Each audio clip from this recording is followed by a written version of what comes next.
Hi, this is Shakil Ahmed. In this video, we will discuss the implementation of Poisson regression, that is a type of the basic type of cone regression models.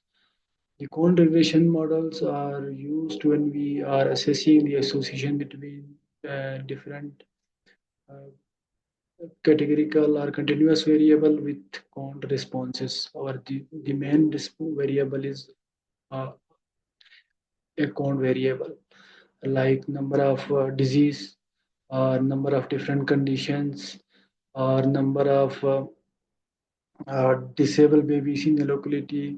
You can model a number of births per woman, and that can be a model through uh, Poisson regression.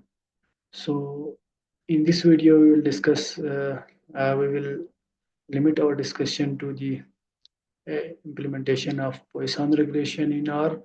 In next videos, we will discuss the extensions of the Poisson regression, including the negative binomial and zero inflated Poisson, zero inflated negative binomial. These are all the cone regression models. So we again start with a National Health and Nutrition and Examination Survey that is for the year 2017 and 18. I am just restricting the observation to the one cycle that are, I think, I have only 9,756 observations on 962 variables, and we will be discussing the chronic condition as the response variable, chronic counts, how many disease conditions a person has. For example, he has no condition, he has one condition, he has two condition, he has three condition. uh, this variable was constructed on a 0 to 5 scale. 0 means no condition and 6 means there are 6 conditions. But you can see the distribution for this data set. We have only three possible values: 0, 1, 2. So although this is cone data, but we can proceed with logistic regression or multinomial logistic regression. We can make two categories and use this simple logistic regression, or we can use three categories as multinomial logistic regression. But for uh, the explanation purpose, I am just taking it as count variable, and we see the association between the chronic counts and the sex of individuals and ethnicity of individuals, how the sex, ethnicity, or age is affecting the chronic condition. So for implementation of Poisson regression, you need a site library package, and the read Excel package is used for importing data from Excel, and summary tools package is for summarizing data like magnetic frequency distribution and other descriptive statistics. And we just see the histogram for uh, bisects. So, so can just check. This is the histogram by sex, the chronic condition for male and female. I think the numbers are not clear as the variable was not given labels. If we had labels, then we can just see male here and female here. But in any case, you can see there is no significant difference in distribution of counts with respect to gender. Similarly, we can check with respect to ethnicity.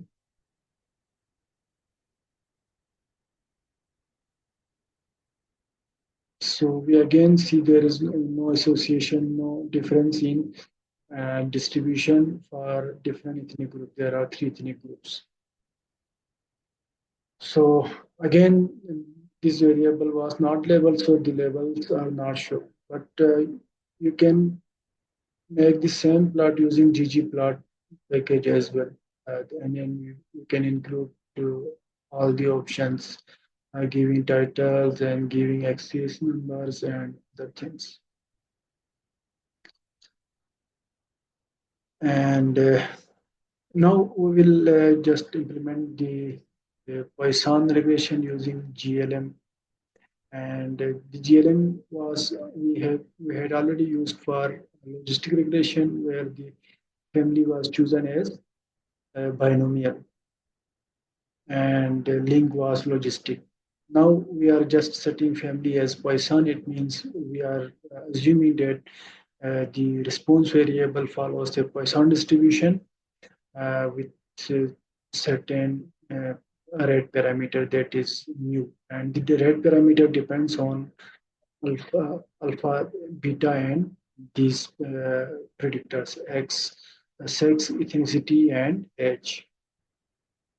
So basically, we are just building a link with the Poisson parameter mu and the regressors x1 and x2 and x3. So the command is simple, and you can see the result. You can just summarize. So it will give the estimate, standard error, and z value and p values. And you can also see the significant quotes. Uh, as we have already noticed that there was no difference in distribution in the cones by sex and ethnicity, so we can see these two variables are insignificant. But this age variable is significant, that is the p value is very small and the z value is large.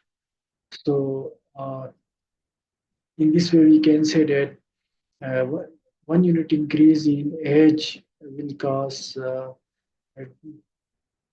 0.04 increase, a unit increase in mean uh, cone,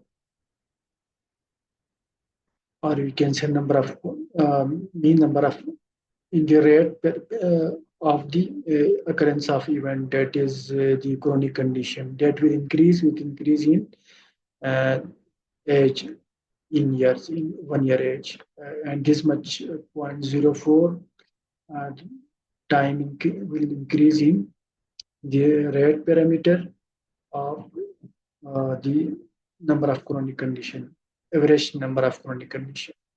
So this is the interpretation, that just positive means increase and negative means decrease, and zero means there is no significant change. As you can see, for sex and ethnicity, there is a very small change, and with uh, uh, relatively larger standard deviation, so the p values are larger, and uh, the results are not significant.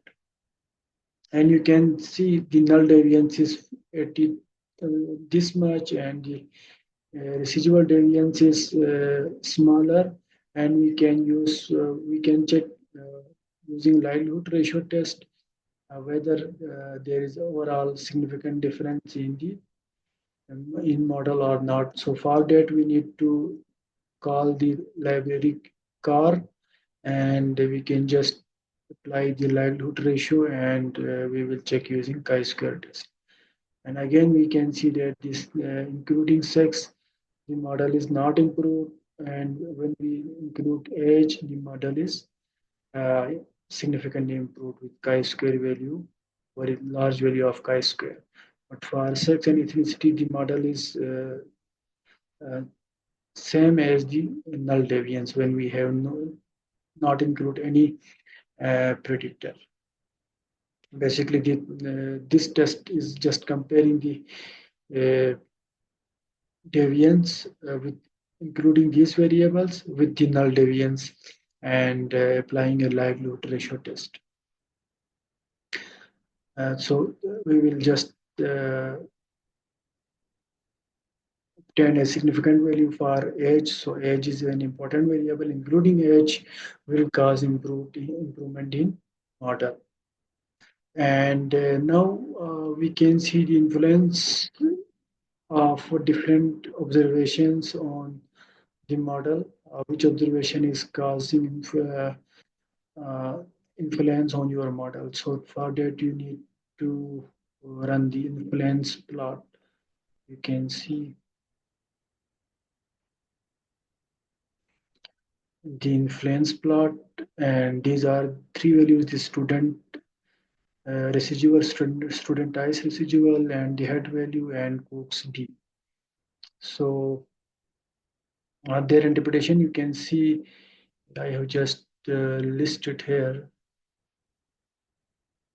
Data points with larger studentized residual, uh, for example, two or three, should be examined as potential outlier. As you can see, these are the potential outliers that is greater than two or three. Although you can uh, take this threshold or you can take this threshold, so these values are influential observation, as these are causing a larger studentized residual.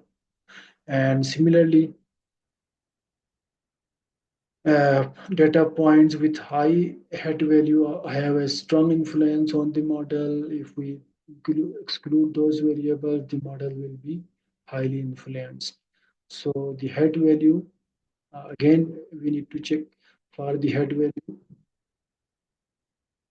With